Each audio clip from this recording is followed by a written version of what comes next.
I washed 2 British passports on 60 degrees in the washing machine. I'm not a lunatic. It was a mistake, clearly, not on purpose. Excuse me if you've heard this one on shorts. Bear with me. It matters here, too. I dried them in the Croatian sun, pressed them flat under a book, then I waited. I was genuinely unsure if I was going to be able to get through passport control or immigration. Genuinely unsure if they would work again. A week later, I crossed the UK border. The chips read fine. There was one twist. I had a black eye in the photo. And I also had a black eye when I went through immigration. It was from martial arts training, to be fair, but a smile got me through. A physical document, such as a passport, is very forgiving because I don't know what they make that out of, but it is robust to say the least. A digital ID does not offer that same grace. A flat battery, a server outage, a revoked credential, there is nothing to dry out in the sun. The difference is the real story behind every digital ID headline this year. Digital ID 2026. Britain walks away for now. Europe and America press on. The UK,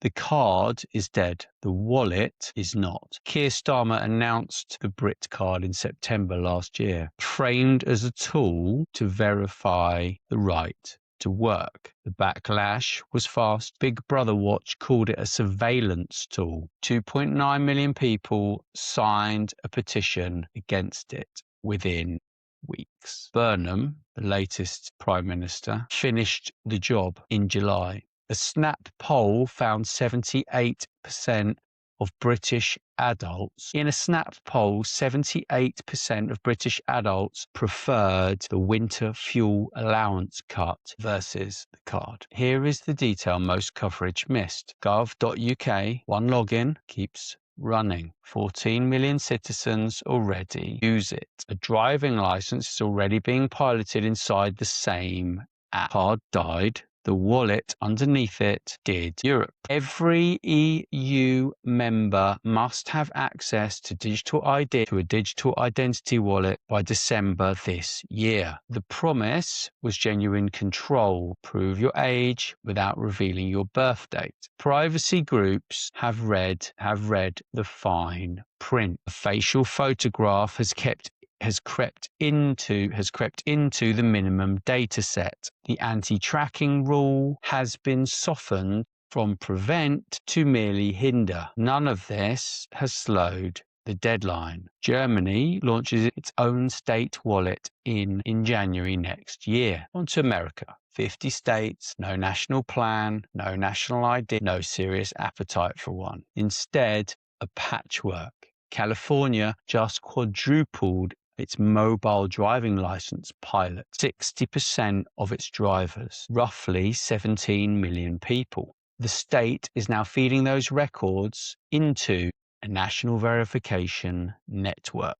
The ACLU has warned Congress this is becoming a tracking super ID, built state by state with no federal privacy law holding it together. The three models. Same question, three answers. Who holds the key to your identity? Britain stepped back, Europe standardized, and America fragmented. Why does this matter to you? Whichever side of this that you sit on, the direction is the same. Identity verification is moving from a conversation to a cryptographic exchange. That changes onboarding, it changes fraud risk, it changes what a customer expects a business to already know before they arrive.